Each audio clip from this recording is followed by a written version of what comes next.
Je lance, ça y est, on est en live et on se retrouve pour un nouvel épisode de Culture Club Sandwich après 2 longues semaines d'attente. Je sais qu'on vous a manqué à fond les ballons.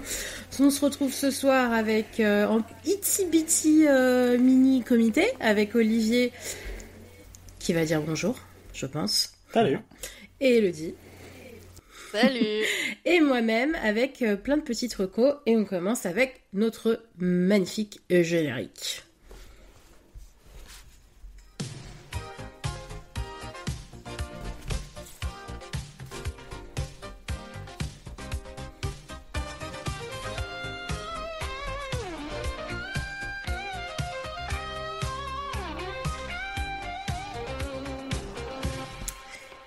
Et oui, après 2 semaines longues d'absence, une première semaine où on s'était fait un petit point global d'organisation.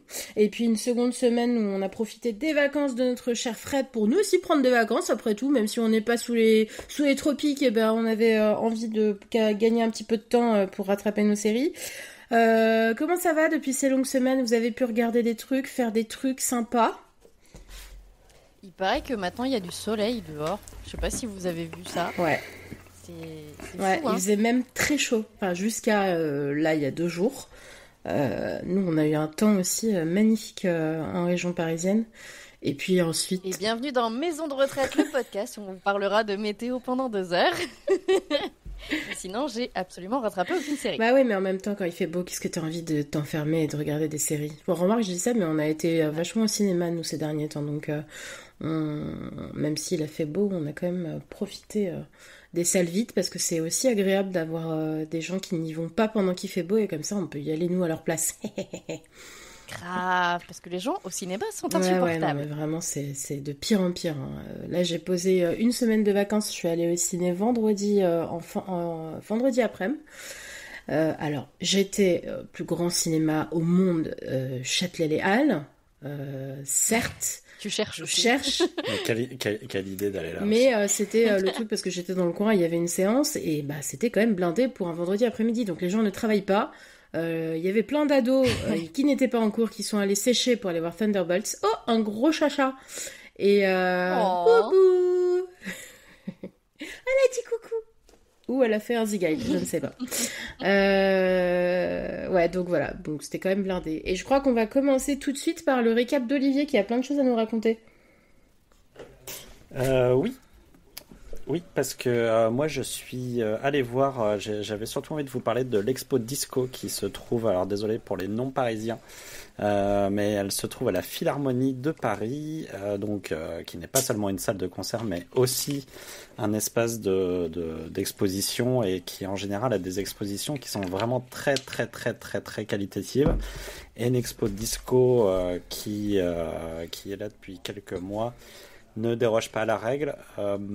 C'est une expo qui n'est pas du tout exhaustive sur le sujet du disco, mais qui a décidé de prendre le parti de montrer la dimension sociale de ce style musical.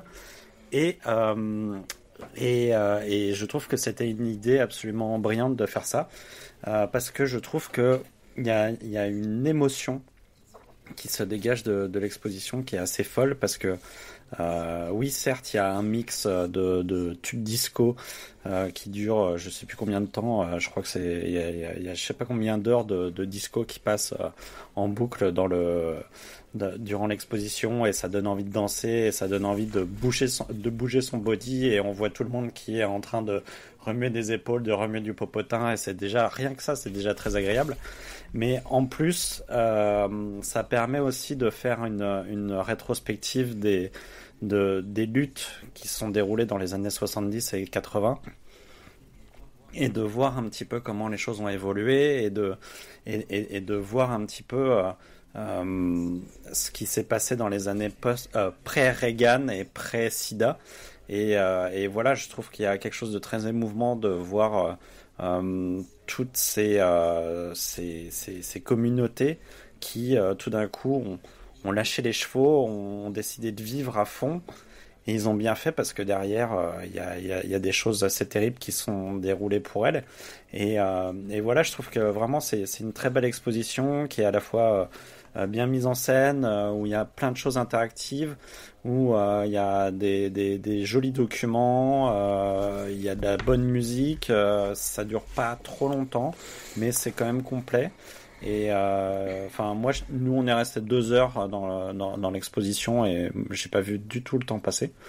Et voilà, je vous le conseille vraiment parce que c'est un vrai petit bout d'histoire qui est exposé à la Philharmonie et ça vaut vraiment le coup. Et je suis sûr que même si on n'apprécie pas forcément le disco, je pense qu'on peut être vraiment intéressé par l'expo parce que c'est au-delà du disco, c'est une exposition sur un mode de vie, sur un état d'esprit, et voilà quoi. Je trouve ça très très fort émotionnellement. Donc je vous le Et puis conseille. ça remet aussi vachement l'histoire du disco, la vraie histoire du disco au cœur de l'expo, quoi. Parce que c'est vrai que pour une majorité du grand public, ça s'arrête vachement à Saturday Night Fever et on a une image, je trouve, du disco qui assez souvent efface en fait tout l'historique de l'histoire noire, de l'histoire homosexuelle, d'où ça vient, de pourquoi ça a été créé. Et je trouve que ça remet ça très très bien en lumière. Donc ouais non, heureusement quoi. Ouais, mais c'est vraiment ça. Ça prend vraiment le disco par l'angle des minorités et qui ont été à la fois les créatrices du style et en même temps celles qui se l'ont fait un petit peu piquer par d'autres communautés ouais, c'est vraiment bien de remettre ça en perspective et en plus on découvre plein de morceaux et enfin voilà, on ressort de là, on a envie d'écouter, d'aller sur c'est les plateformes de streaming et d'écouter tout ce qu'on a pu écouter pendant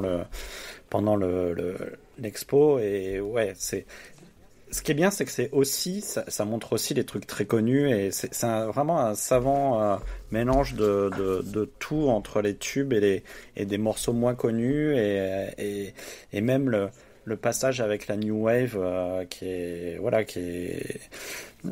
sont deux styles qui sont très liés. Donc c'est vraiment passionnant. Je vous le conseille vraiment.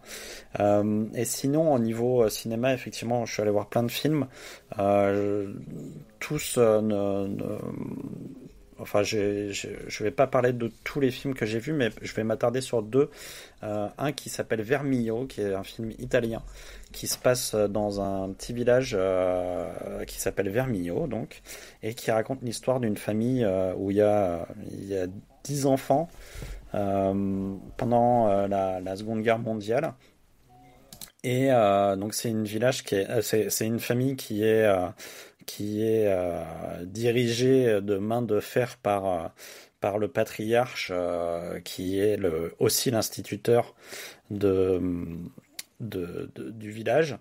Et donc on va suivre plusieurs années de cette famille entre austérité et en même temps on est souvent dans le point de vue des enfants et donc il y a quelque chose de très ludique et très drôle à des moments qui ne le sont pas forcément puisque tout est vu soit par un regard d'enfant, soit par le regard d'une adolescente, soit par le regard des parents. Et donc on oscille comme ça entre l'austérité et quelque chose de presque plus comique. Voilà, moi je trouve que le film est très très beau plastiquement et c'est un très joli film sur aussi l'émancipation. Qu'est-ce qu'on fait, comment on peut devenir soi-même avec un père qui prend autant de place, qui décide de tout pour toi. Voilà, donc il y a 10 enfants, il y en a qui meurent, d'autres qui naissent, il y a une notion de vie et de mort comme ça qui est assez fluide et chaque enfant en fait aura sa personnalité et on va suivre son évolution et du coup ça donne un film qui est très riche et une très très bonne surprise pour moi. L'autre film dont je voulais parler, c'est un film qui est pas un grand film mais que je trouve plutôt pas mal et qui est plutôt sympa à regarder, c'est Les Indomptés, qui raconte en fait l'histoire d'un couple qui habite au Texas, qui rêve de Californie et qui a passé un pacte avec le frère de l'homme pour s'allier et un jour acheter une maison en Californie et vivre le rêve américain comme il se doit. Euh, Sauf que en fait, on va s'apercevoir, c'est pareil, c'est une fresque sur plusieurs années. Et on va s'apercevoir que même s'ils ont lié un pacte, chacun des personnes de ce trio ont en fait des envies complètement différentes et aussi ont des rêves qui sont complètement perturbés par le schéma classique de la famille américaine. Et donc, au fait, au fur et à mesure des années, tout ce tableau de la famille américaine va se fracturer pour montrer, pour dévoiler les rêves de chacun, les envies de chacun et les passions de chacun. Et voilà, je trouve que ça rappelle les romans américains. Je trouve que c'est plutôt bien tourné, c'est plutôt élégant comme film. Les acteurs sont plutôt convaincants. Ils sont tous très beaux. Et c'est pas du tout réaliste de ce point de vue-là, mais c'est pas grave parce que ça va avec le style aussi de ce genre de film. Il y a vraiment un côté, c'est avec Jacob Elordi qui a vraiment un côté un petit peu James Dean dedans, un peu rebelle. Without a Cause, qui avec un côté un peu espiègle, avec l'œil qui frise tout le temps. Et voilà, je trouve que c'est une bonne petite sucrerie qui fait franchement plaisir à voir. Un film très classique, mais très bien foutu et qui donne, enfin vraiment, c'est un bon moment de cinéma qui va rien révolutionner, mais qui fait plaisir à voir. Donc, allez-y, je vous le recommande. Voilà.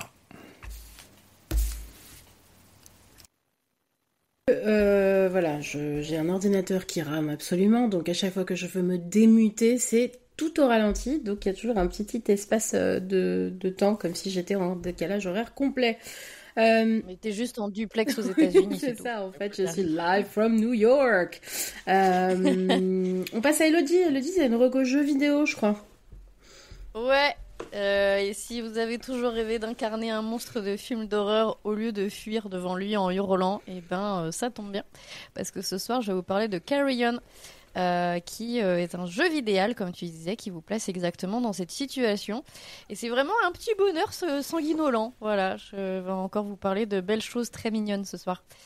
L'affiche donne envie, déjà. La tronche du monstre en forme... tentaculaire. Ouais, c'est exactement ça. C'est sorti en 2020, donc ça commence à dater un petit peu. Mais écoutez, jamais trop tard pour découvrir des belles choses. C'est ce qu'on peut appeler un reverse horror game d'action qui est développé par Phobia Game Studios et c'est édité par Devolver. C'est disponible sur PC, Xbox, PlayStation et Switch. Autant dire, c'est disponible partout. Et en fait, on vous met aux commandes d'une créature amorphe et tentaculaire qui s'échappe d'un laboratoire et qui cherche à se venger de ses geôliers. Donc ici, fini les héros qui sauvent le monde. Là, c'est vous la menace, comme Max. Et c'est tout ce qui fait la joie de ce jeu. Mais aussi, ce qui est vachement bien, c'est le gameplay. Puisque vous contrôlez cette masse informe de chair et de tentacules. Vous êtes capable de vous faufiler dans les conduits d'aération, de happer des humains malchanceux, de les dévorer et d'ailleurs de dévorer tout sur votre passage pour gagner en puissance. Et en fait, le système de progression, il repose sur l'acquisition de nouvelles capacités, comme par exemple la capacité de lancer des tentacules plus loin ou de devenir invisible. Et en fait, vous avez plusieurs stades pour activer ces capacités. Donc plus vous mangez d'humains, plus vous grossissez. Et à chaque fois que vous changez de taille, vous avez accès à de nouvelles capacités. Et donc c'est un peu un jeu de des fois il faut être une grosse bête pour passer l'obstacle et des fois il faut perdre de la masse pour avoir d'autres capacités. Donc il y a un petit côté puzzle aussi qui change un petit peu du gameplay de juste bouffer des gens, ce qui est sympathique aussi. Et en fait vous allez explorer tout un laboratoire un peu façon Metroidvania. C'est un vrai plaisir parce que faut débloquer des chemins, faut résoudre des petites énigmes et bien sûr faut terroriser tout ce qui bouge parce que c'est un peu ça le fun. Vous pouvez faire crier des gens pendant des heures et c'est tout ce qu'on lui demande. On peut choisir qui on fait crier ou pas? Enfin, on peut choisir ses victimes ou est-ce que c'est... Non, en fait, si tu veux, il y a deux types non, il y a trois types de personnes dans le jeu. Tu vas avoir des gens armés, donc tu vas avoir soit des robots, soit des gardes qui vont essayer de te buter, donc tu es un peu obligé de les bouffer. Et après, tu vas avoir soit des scientifiques, soit on va pas dire des civils parce qu'ils travaillent là, mais ils sont pas scientifiques, ou eux ils sont pas du tout armés, ils vont juste fuir devant toi et hurler. Et donc t'es pas obligé de les manger ces gens-là. Donc tu peux choisir de soit juste les faire crier, soit les bouffer. Tu peux torturer à foison. Voilà, tu as le choix de comment tu veux jouer ta partie. C'est du pixel art, c'est assez sombre, mais c'est très détaillé. C'est un jeu qui arrive à être à la fois assez gore, mais très élégant. On a des animations qui sont particulièrement soignées, notamment cette créature qui ondule dans les couloirs, qui doit s'étirer pour agripper soit des malheureux scientifiques, soit des portes, soit des objets. Et c'est à la fois fascinant et un petit peu dérangeant quand même, toutes ces tentacules que vous pouvez bouger à foison. Et niveau ambiance visuelle, c'est très inspiré des films d'horreur des années 80. C'est pour ça que j'ai adoré ce jeu. Et c'est vraiment une réussite. Et au niveau sound design, c'est aussi impeccable parce que on a les fameux cris paniqués des scientifiques, on a le bruit visqueux, c'est un peu ça. On a le bruit visqueux des déplacements du monstre qui est un peu caoutchouteux. Et on entend très bien les morceaux de chair déchiquetés. Voilà, ça renforce l'immersion, c'est assez sympathique. On a quand même aussi une bande-son un peu plus discrète, mais qui sait se faire oppressante quand il le faut. Il y a aussi des grands moments de silence, quand une fois que vous avez un peu nettoyé toute la carte, que vous avez bouffé tout ce qu'il y avait à bouffer, vous êtes un peu tout seul avec vous-même et vos bruits de tentacules, si on peut appeler ça comme ça. Donc voilà, c'est un jeu qui s'apprécie encore plus avec un bon casque sur les oreilles. Oui, j'allais dire, il suffit d'avoir un casque. Et alors là, vraiment, t'entends tout non-stop. Moi, je peux pas jouer aux jeux d'horreur avec un casque, ça me fait trop peur. Et là, c'est pas vraiment l'ambiance, parce que c'est pas vraiment un jeu qui fait peur, parce que de toute façon, c'est toi la menace. Oh, mais donc, j'aurais peur de moi-même. Qui te fait peur à toi. Et c'est pas flippant, et même les bruitages, ils sont un peu plus cartoon que vraiment film d'horreur, quoi. Mais du coup, en termes d'enjeu, si c'est toi le méchant, Alors en fait, toi, tu dois t'échapper du laboratoire. Et donc pour ça, tu dois bouffer des gens pour gagner de la masse et développer des capacités. Et ton but, c'est de nettoyer toute la map pour pouvoir trouver une sortie et envahir le monde extérieur. Ouais, mais ce que je veux dire, ils ont quoi? Ils ont des armes à feu, des trucs. Ouais, t'as quand même des ennemis qui sont armés. Le jeu, il est pas très dur parce que c'est plus du puzzle que c'est pas un FPS, hein. Mais t'as des ennemis. Alors t'as des robots qui sont armés de lance-flammes, alors t'as des armes à feu, t'as tout un bestiaire un peu comme ça. Et t'as deux types d'ennemis, on va dire. Tu vas avoir les humains qui sont un peu plus faciles à battre parce qu'ils ont juste des pistolets à un coup ou par un coup, donc ceux-là tu les attrapes, tu les manges. Et après t'as les robots que en fait ils ont une détection beaucoup plus fine que les humains et ils sont beaucoup plus armés et surtout tu ne peux pas les manger puisque du coup c'est des robots, ils ne sont pas faits de chair, donc tu ne peux pas les manger et donc tu es obligé de vraiment les écrabouiller pour qu'ils meurent, sinon en fait ils revivent à l'infini. Super. Donc t'as une petite menace, mais la difficulté du jeu, elle est vraiment pas dans les ennemis que tu dois combattre, elle est plus dans le côté puzzle pour débloquer les prochains stages et essayer de trouver ton chemin vers la sortie. Et en termes de gameplay, parce que du coup il a plein de tentacules partout, donc comment on gère ça? Ça se gère tout seul ou c'est... En fait, alors moi j'ai joué à la manette et je pense que c'est quand même plus agréable clavier-souris parce que c'est vrai que t'as plein d'endroits qui sont un peu réduits et quand tu joues à la manette, c'est vrai que c'est pas assez fin pour quand t'es le monstre très gros, quand tu dois te faufiler dans des petits chemins et qu'en fait t'as un autre petit chemin juste au-dessus, bah c'est pas très fin pour se déplacer. Mais à la souris c'est du clic, donc t'es plus libre de cliquer là où tu veux aller directement. Et en fait le gameplay c'est que tu dois, comme je disais en fait, selon la taille que tu fais, tu as différentes capacités. Donc des fois pour passer une porte, tu dois avoir telle capacité, donc il faut que tu gagnes en masse ou que tu perdes en masse, et donc tu dois adapter ton chemin en fonction, parce que tu as des endroits où tu peux laisser de la masse, tu as des endroits où tu peux gagner de la masse, et donc des fois tu dois un peu faire des allers-retours et réfléchir un petit peu selon quelle capacité tu dois utiliser et tout ça. C'est plus le gameplay, il est plus dans ce trouver les bonnes capacités, avoir la bonne forme au bon moment et essayer de trouver le bon chemin. Mais c'est pas un jeu qui est très compliqué, tu peux rarement rester bloqué en fait. C'est que c'est assez fluide comme jeu. Et, très bien pour moi ça. Ouais, non franchement ça se joue très bien. Alors des fois tu te grattes un peu la tête pour trouver le chemin. Mais la tentacule. Avec une tentacule c'est pas facile. En même temps t'en as plein donc tu peux trouver. Hein.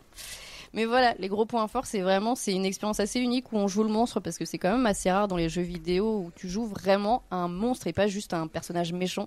T'es vraiment là une créature informe qui est juste là pour terroriser tout le monde, et en même temps, t'as vraiment de l'empathie pour ce monstre, même s'il y a zéro dialogue, il y a rien, et tu chopes du lore un petit peu en lisant les petits papiers disséminés, puis tu as quelques flashbacks qui t'expliquent ce qui s'est passé, mais en fait l'histoire elle est assez évasive, tu peux t'imaginer un peu ce que tu veux, et en fait on a beaucoup d'empathie pour ce monstre, parce que l'histoire c'est un peu que on a créé une créature, on a fait plein d'expériences sur elle pour développer ses capacités, et que là en fait toi t'essayes juste d'avoir ta liberté et puis de te venger en même temps, tu bouffes tous ceux qui t'ont fait souffrir, donc t'es un monstre, mais en même temps t'es peut-être un peu plus humain que les humains qui sont dans le jeu. Oh là là, un petit cœur qui bat.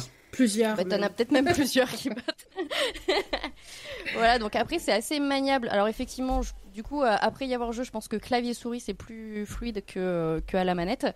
Le pixel art est assez magnifique, et il y a des animations qui pour le coup sont assez détaillées pour du pixel art. Et effectivement, l'ambiance sonore c'est quand même un gros point de vue. Si on veut chipoter, on peut dire que le jeu est un petit peu court. On le finit environ entre 4 et 6 heures. C'est bien aussi, ouais, moi, franchement. Ouais, pour moi c'est presque un bon point, quoi, parce que les jeux qui n'en finissent pas, c'est insupportable au bout d'un moment. Je suis d'accord avec vous, surtout que je pense que s'il durait plus longtemps, on s'ennuierait, parce que c'est vrai que le gameplay est assez. C'est pas qu'il n'y a pas grand chose à faire, mais si c'était plus long, ça serait redondant, quoi. Au bout d'un moment, une fois que tu as débloqué toutes les capacités, c'est cool, mais tu peux pas non plus en faire à l'infini. Autre petit défaut, je trouve, c'est qu'il n'y a pas beaucoup de diversité dans les environnements. Ça se comprend parce qu'en fait, on est juste dans un espèce de bunker, et il y a quand même des environnements où tu as le fameux niveau sous l'eau, tu as le niveau un petit peu verdoyant, mais ça reste un bunker, et sinon, c'est surtout... c'est très gris, et c'est ambiance guerre froide, quoi. Mais voilà, il y a aussi, on peut un petit peu se dire que on aurait pu avoir plus d'ennemis variés, mais en fait, une fois qu'on a joué au jeu, on comprend que finalement les ennemis c'est pas vraiment le cœur du sujet, c'est plus l'échappatoire qu'il faut trouver. Donc si vous aimez les jeux d'action exploration comme les Metroidvania, et que l'idée d'incarner un monstre vous amuse, et que vous avez un faible pour les ambiances horrifiques pixelisées, en fait Carrion c'est vraiment fait pour vous. Il n'y a pas besoin d'être un expert en jeux vidéo, puisque le gameplay est accessible et assez intuitif, notamment pour se déplacer. Et je le recommande parce que c'est hyper jouissif d'inverser les rôles et de semer la panique. L'animation de la créature est incroyablement fluide, et c'est très agréable à contrôler. Et puis dévorer un scientifique sans défense et l'entendre hurler, c'est une expérience qu'on ne vit pas tous les jours, ma foi, enfin en tout cas pas moi. Donc voilà, c'est un jeu qui est effectivement assez court, mais c'est très intense, c'est assez unique. Donc je rappelle, c'est disponible à peu près partout, PC, Xbox, PlayStation, Switch, et d'ailleurs sur Xbox quand j'y ai joué c'était dans le Game Pass, je sais pas s'il y a encore. Voilà, alors trigger warning, effectivement c'est assez gore, beaucoup de scènes de démembrement pixelisées, donc à éviter si vous êtes sensible à ça, mais sinon ça reste. Mais c'est vrai que c'est pixelisé, game, donc c'est pas la même chose que si c'était vraiment du photoréaliste. Rouge, c'est du rouge, voilà. C'est du sang. Ah là ton écran est très rouge, je te cache pas. Ouais. Enfin voilà, je recommence, c'est très bien. Ouais.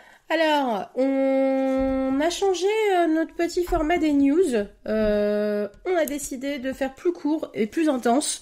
Et donc, j'ai sélectionné pour vous 3 actus là qui sont sortis. Alors, du coup, des 3 dernières semaines, puisque on s'est pas vu sur les 2 dernières semaines. Est-ce qu'on se mettrait pas le petit générique quand même, histoire de... il est aussi court que les news. Alors, première news qui est tombée cette semaine, secteur jeux vidéo, puisque une annonce qui a brisé le cœur de milliards de fans, je ne sais pas, moi en tout cas j'en fais partie, c'est le décalage de GTA, puisque GTA 6 va sortir, qui devait initialement sortir, les rumeurs étaient prévues pour automne 2025, a été décalé de plusieurs mois, puisque pour le moment la nouvelle date annoncée est de mai 2026. Alors il y a eu un faux espoir pour les fans qui ont vu l'annonce de Rockstar, qui du coup a fait un post sur les réseaux sociaux en expliquant que évidemment ils n'étaient pas prêts. Alors on a l'habitude des énormes jeux aujourd'hui qui sont décalés de plusieurs mois. Voilà, le but c'est pas à ce que les devs se tuent à la tâche. Donc c'était prévisible. Par contre c'est sûr que on pensait pas que ce serait aussi long. Et surtout, le faux espoir, c'est qu'il y a plein de gens qui ont lu mai 2026 et qui pensaient que ça allait finalement sortir en mai 2025. Et non, pas du tout. C'est un vrai décalage de plusieurs mois. Bande de naïfs. Moi je suis un peu deg parce que c'est vrai que j'arrêtais pas de dire je vais me reprendre la PS5 pour GTA et tout. Alors j'ai eu une PS5 pour mon anniv, je suis très contente. Merci à la personne qui m'a offert cette PS5. Mais du coup, je vais devoir attendre quoi. Bon, ça me permettra de jouer à d'autres jeux. Hein. On va la revendre. On va la revendre. Oui. Le double. C'est clair. Non, mais du coup, il y a plein d'autres jeux à jouer en attendant. Il y a le Indiana Jones qui est sorti enfin là sur PS5 justement, donc on va pouvoir le tester. Oui. Il y a Split Fiction, il paraît, qui est super, donc il y a quand même pas mal de choses à faire. Mais c'est quand même une grosse news pour le jeu vidéo parce que GTA était censé aussi un petit peu donner un énorme coup de boost à l'industrie sur la fin d'année, avec notamment des tarifs annoncés à plus de $100 pour le jeu, ce qui n'est jamais vu, mais les gens sont prêts. Moi, pigeonne que je suis, j'étais prête aussi à lâcher $100 pour ça. Et puis tu sais, on est prêt à lâcher 90 balles pour un Mario Kart. Ouais, ou pour la nouvelle Switch, je sais pas, elle est plus chère aussi, je crois, dans les annonces. Ouais. Donc voilà, c'est un petit peu la news JV qui a secoué les dernières quoi, qui a secoué. Voilà, je vais m'arrêter là. C'est très bien aussi. Comme un orange là. Qui a secoué le cocotier. Tout à fait. Petite dédicace à Fredou. Autre actu, alors c'est plus vraiment une actu parce que... On l'appelle Fredou maintenant. Voilà. Il revient de vacances, il va être bronzé, il va avoir bonne mine. Il va être... Du coup, il va s'appeler Fredou. Voilà. Il a été renommé. Il a été rebaptisé par les Mauriciens. C'est ça. Fredou. Non, autre news qui est tombée, alors c'est pas vraiment une news non plus puisque ça date d'il y a quelques semaines, mais les Oscars vont obliger les votants à regarder les films. Alors Dommage ça, pour eux. c'est assez intéressant parce que c'est une info qui a étonné beaucoup de gens, notamment le grand public qui n'était pas au courant que t'étais pas obligé de regarder un film pour voter. Et puis surtout qui était quand même c'était quand même assez ouf de se dire mais pourquoi maintenant alors qu'ils vont fêter leurs 100 ans dans 3 ans, c'est quand même fou que ça n'arrive que maintenant. Je veux dire les plateformes... Parce que maintenant on n'est plus libre de voter juste pour les copains, on est obligé de voter si c'est un bon c'est film ou fou, pas. hein. Alors ça ne changera pas... Enfin, vas-y Olivier. Tu pourras toujours voter pour tes copains. Oui, mais maintenant il faut jouer avec sa conscience aussi, parce qu'une fois que t'as vu le film et que c'est de la merde... Non mais en fait, pourquoi ils pouvaient pas le faire avant? Parce qu'avant c'était un système alors à l'époque VHS, après DVD, et du coup tu pouvais pas vérifier qu'il y a je sais pas combien de centaines de votants, tu pouvais pas vérifier qu'ils avaient tous regardé. Donc maintenant j'imagine que c'est via des plateformes et qu'ils doivent savoir qui a regardé quoi. Et du coup, c'est plus facile de savoir qui peut voter. Après, le truc, c'est que les screeners watermarkés existent depuis une vingtaine d'années. Hein. Enfin, je veux dire, même s'il y avait des coffrets DVD, ils pouvaient mettre ça en place depuis bien plus longtemps que 2025. Oui, mais tu parles d'une académie qui est remplie de vieux. Hein. Non, mais... Ah oui, non mais oui, non mais c'est sûr. Mais je pense qu'il y avait encore le principe enfin, ils faisaient confiance en fait. Et puis Puis là maintenant ils se sont dit tant qu'à faire autant puisqu'on passe par une plateforme on peut vérifier tout ça. Mais c'est vrai que. Est-ce que vous pensez que ça va changer quelque chose Non. Étant donné que tu m'aurais dit pour les Césars à la limite. Moi, je pense que quand t'as un pote, tu votes pour lui, et puis voilà. C'est pas, même si son film est pourri, tu vas pas. C'est tellement un entre-soi, et c'est plus un système plus politique que vraiment artistique et créatif. Parce que effectivement, c'est encore pire les Oscars, parce que les Oscars, c'est une campagne de pub en fait. Ouais. C'est le marketing qui gagne. Voilà, c'est vraiment une campagne où tu vas. Offrir des cadeaux à des gens, tu vas faire des événements, tu vas créer un buzz autour de ton film et voilà, le but c'est de donner envie aux gens de voter pour toi et pas via le film mais via ce que tu vas leur offrir, ce que tu vas leur faire vivre. Donc en fait c'est toute une campagne que nous on voit pas derrière.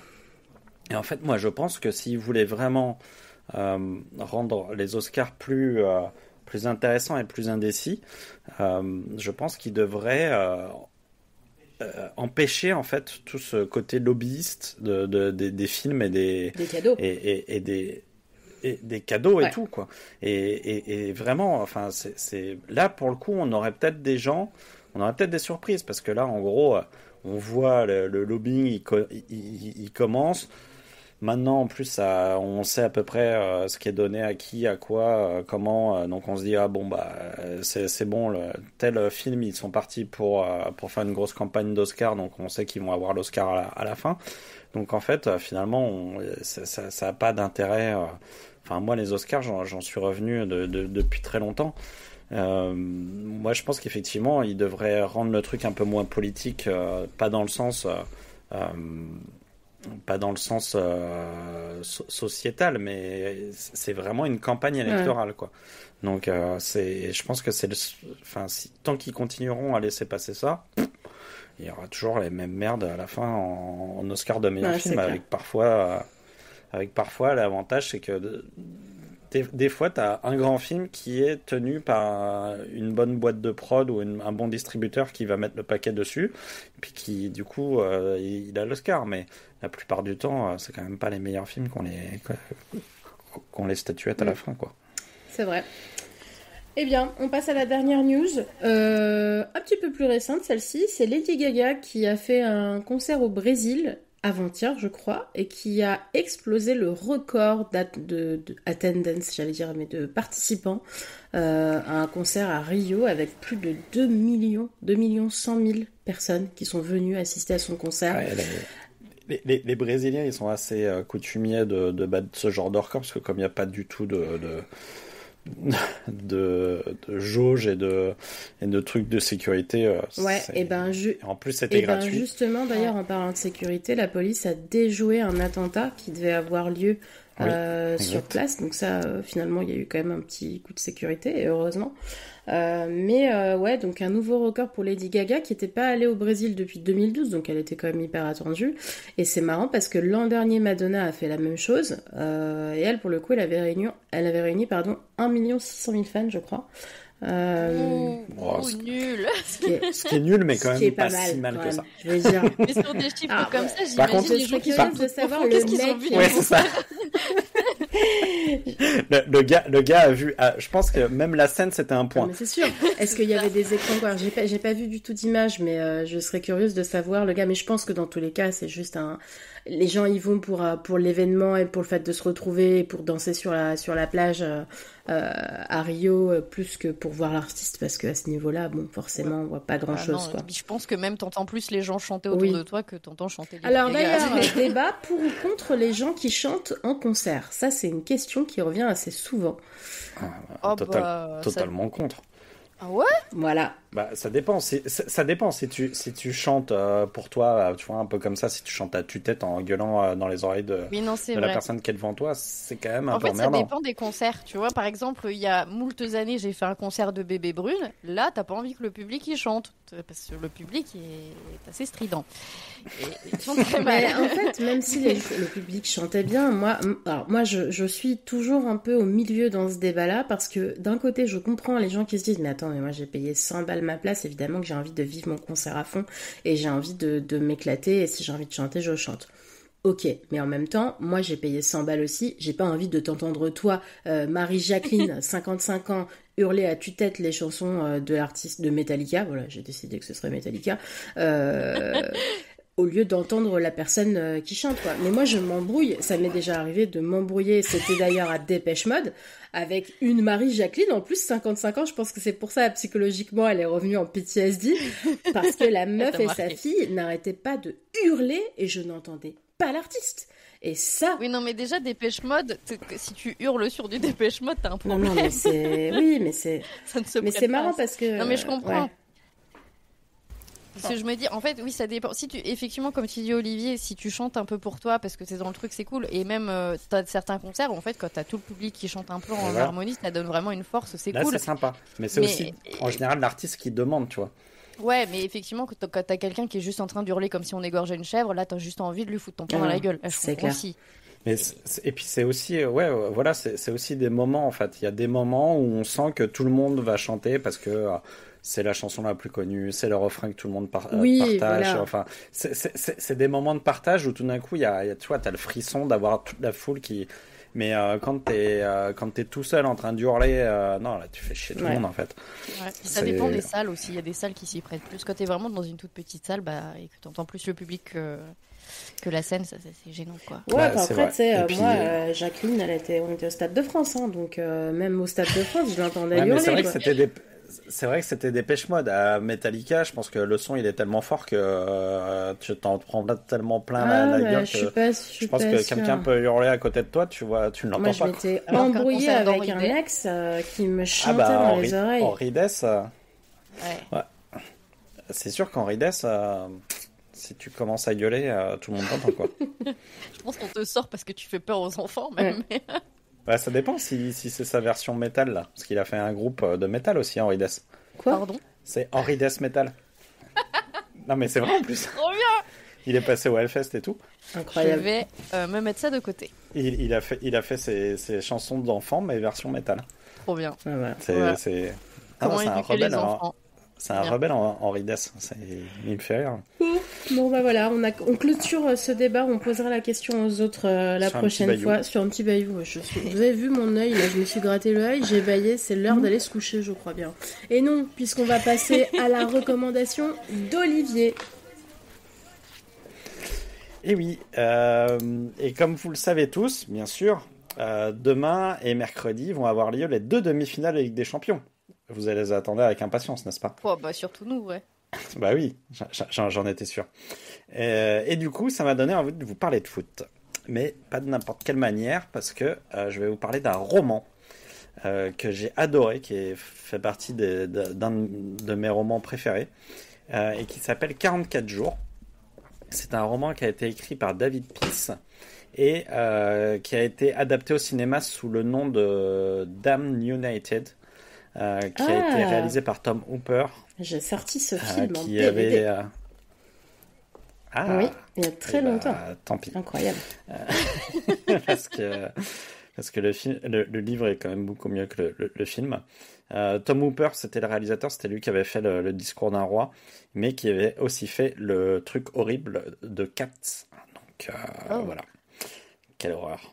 Et donc voilà, donc moi je vous conseille vraiment beaucoup plus le livre parce que le livre a un vrai style.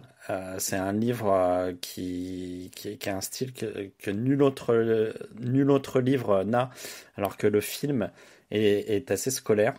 Et donc si vraiment vous avez envie de vous plonger dans cette histoire, privilégiez la littérature. Et d'ailleurs, de quoi ça parle, 44 jours? Et ben en fait, c'est le nombre de jours auquel sera resté cette phrase n'a aucun sens. Je n'arrive pas à cette... C'est le nombre de jours. Je sais pas la faire. Donc en fait, Vas-y, on croit en toi. Tu vas y arriver. c'est le nombre de jours où sera resté à la tête du grand Leeds United, qui est à l'époque la plus grande équipe d'Angleterre, l'entraîneur Brian Clough, qui est un entraîneur qui a une forte tête, qui est vraiment un peu bourru, qui a un gros caractère et qui avait gagné 2 ans auparavant le championnat anglais avec la modeste équipe de Derby County. Donc autant dire que c'est comme s'il avait gagné le championnat de France avec Auxerre. Et donc 2 ans plus tard après son titre, il prend la tête du Leeds United. Et le roman nous plonge directement dans la tête de cet entraîneur atypique qui va découvrir dès son arrivée en fait que dans ce club très puissant, non seulement il n'est pas désiré par l'équipe, mais qu'en plus il va être comme hanté en fait par l'aura de son prédécesseur qui s'appelait Don Revie.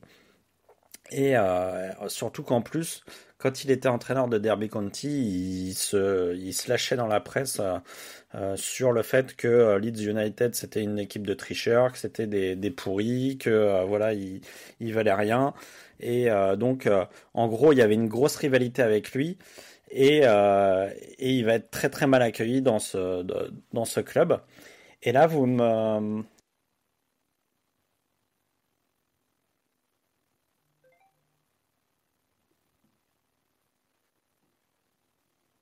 Je crois que nous avons perdu Sarah.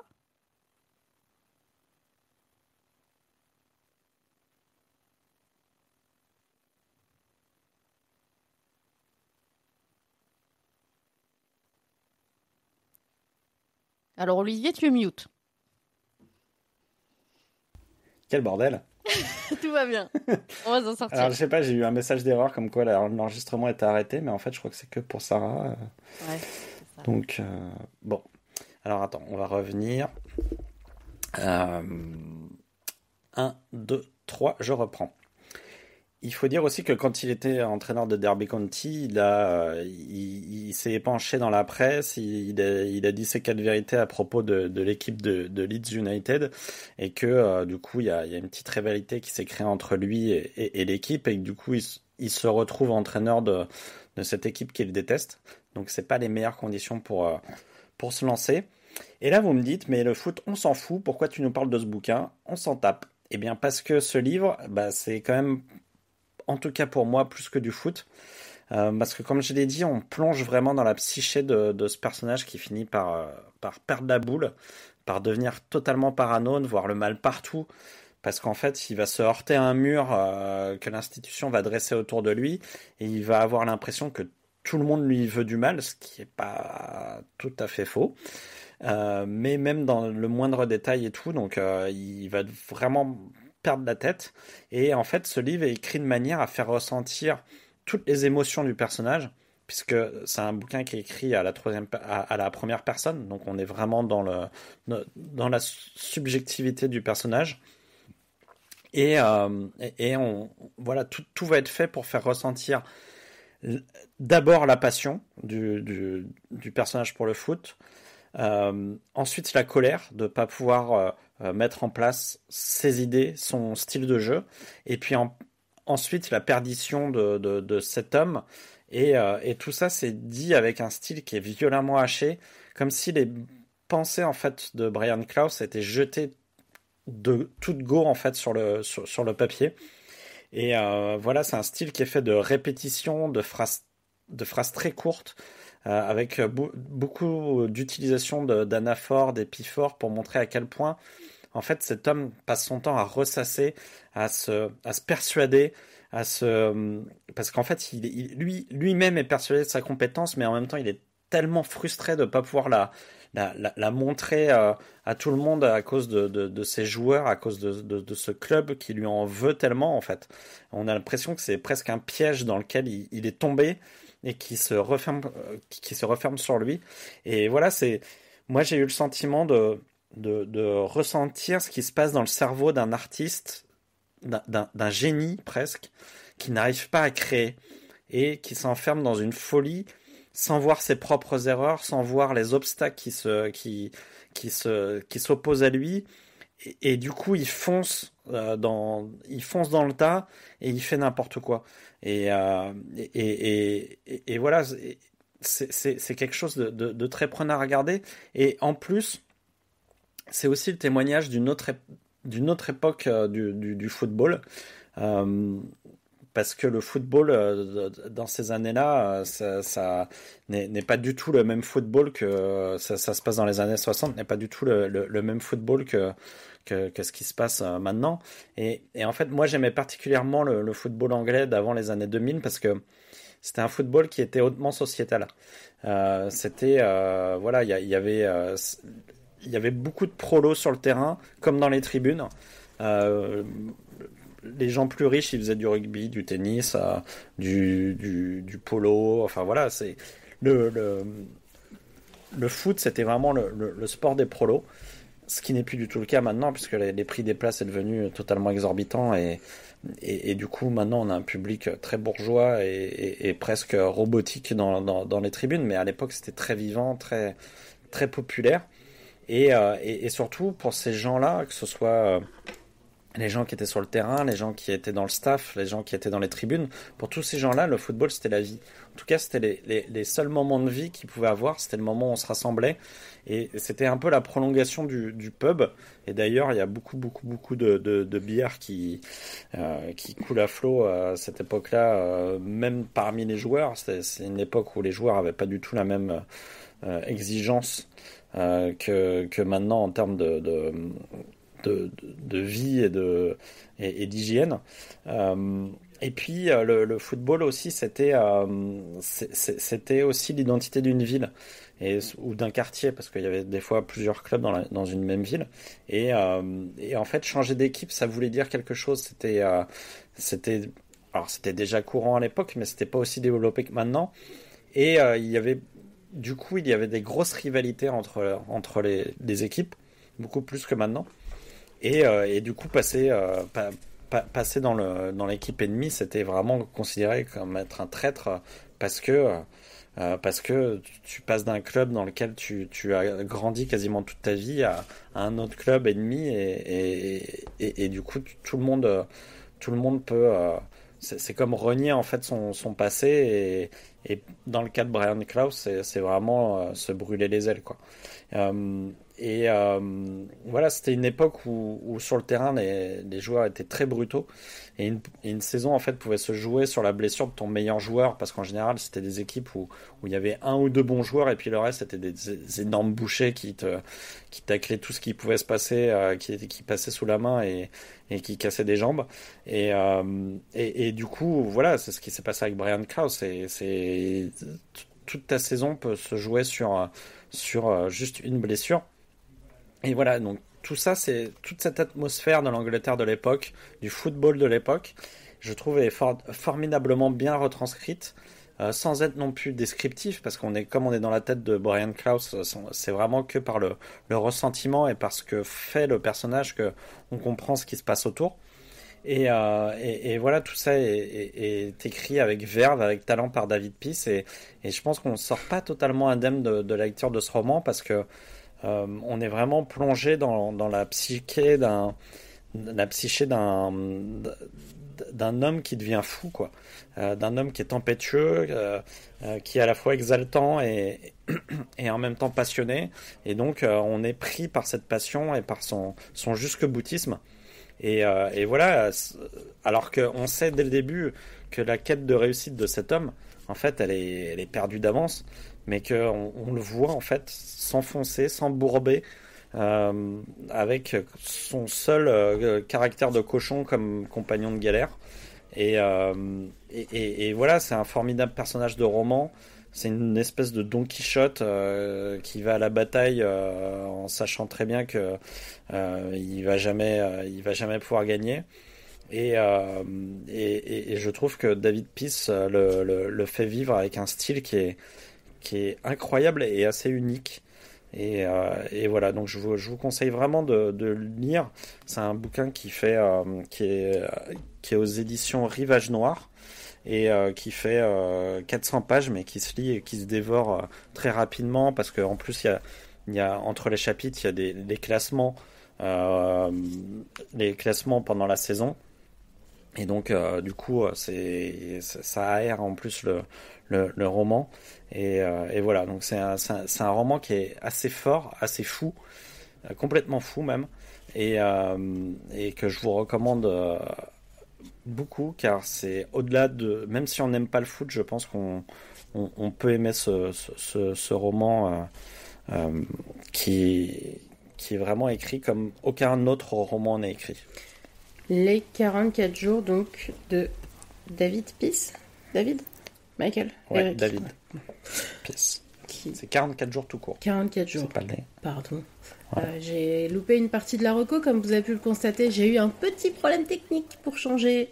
J'espère que la première partie va se uploader. En tout cas, on va passer à ma reco, puisque ça fait bien longtemps que j'en ai pas fait une, moi.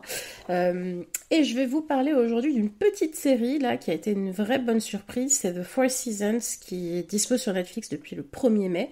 Donc c'est une mini-série en 8 épisodes. Alors, mini-série. Là, il y a la saison 1. La fin est quand même assez ouverte. Je pense qu'il va y avoir quand même une saison 2. Ça, c'est vraiment la méthode Netflix. Selon les audiences, c'est une mini-série ou pas. Ouais, c'est exactement ça.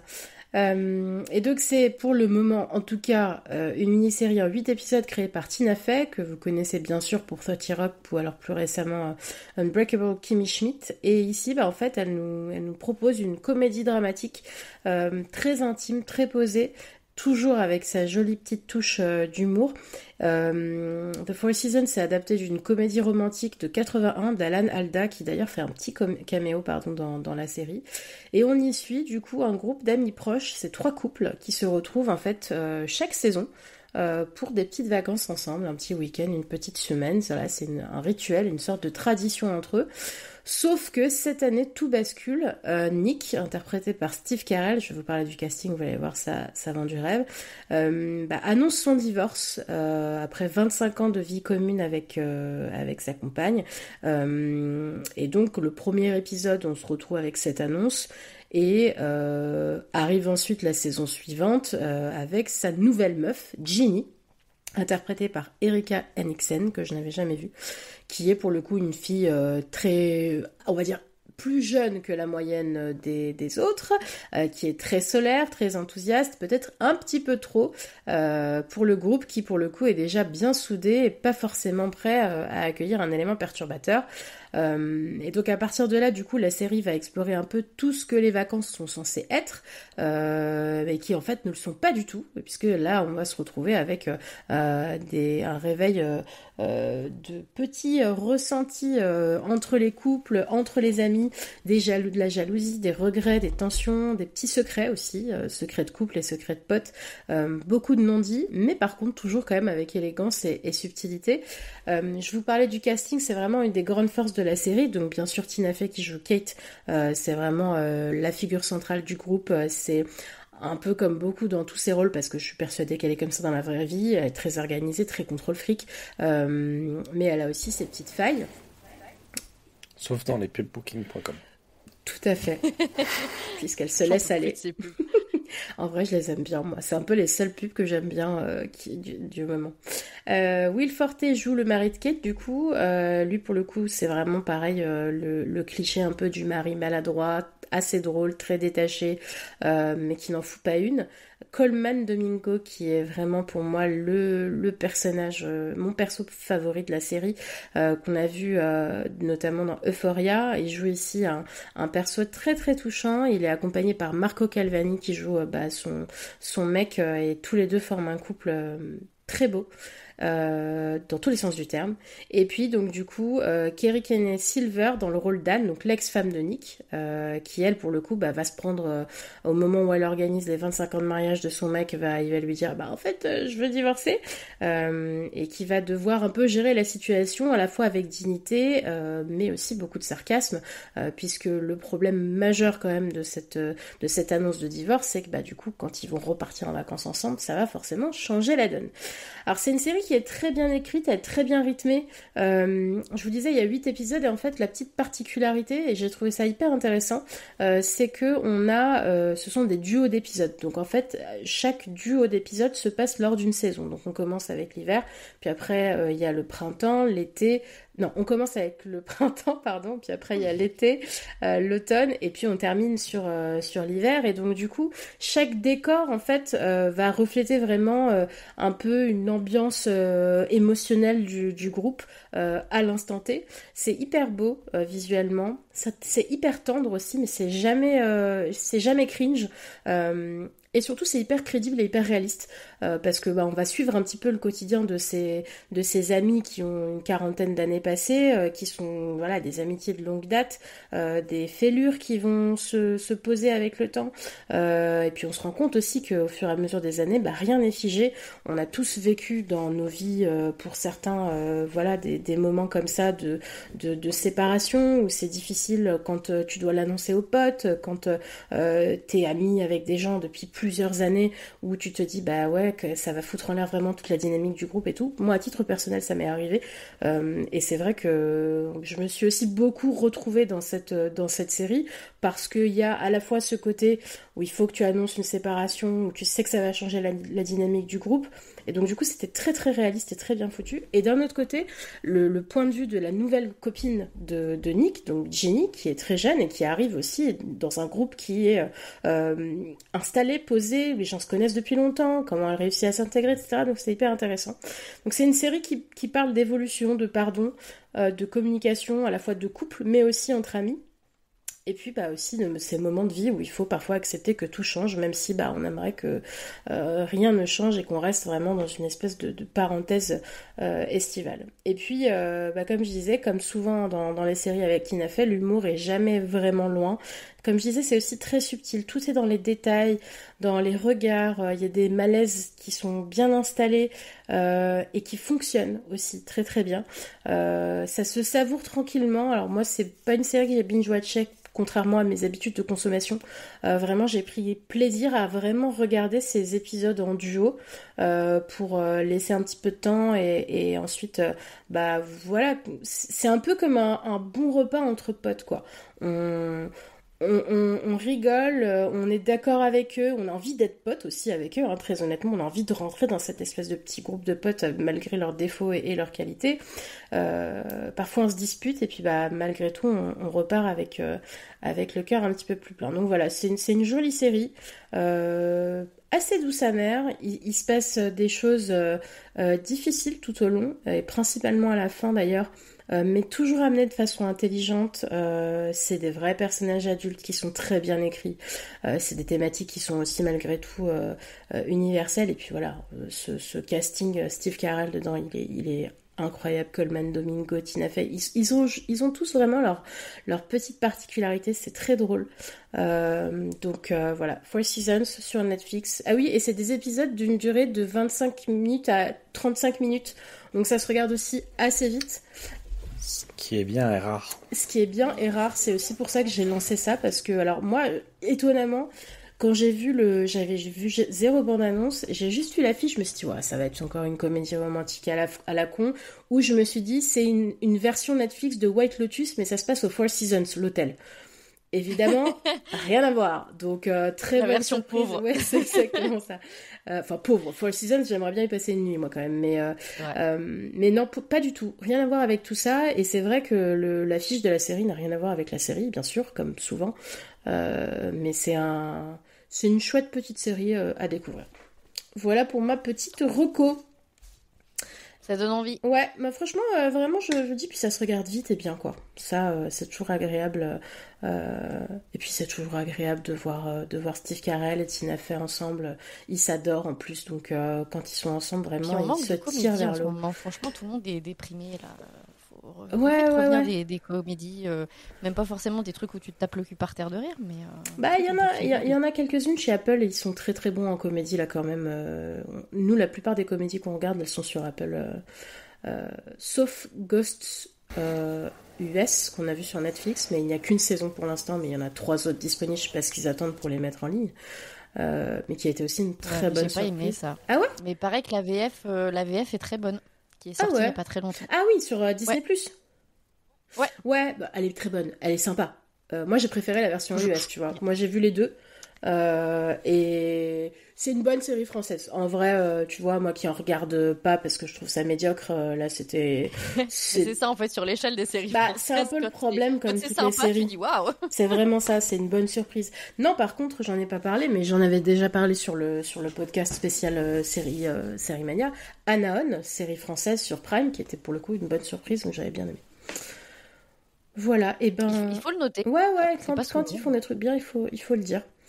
On a fini, on a wrap up. J'espère qu'on va récupérer tous les fichiers. Et ben, je vous souhaite une bonne semaine, une bonne soirée, une bonne écoute, une bonne journée, je sais pas quelle heure vous nous écoutez, une bonne douche si vous l'avez en ce moment en train de nous écouter peut-être aussi.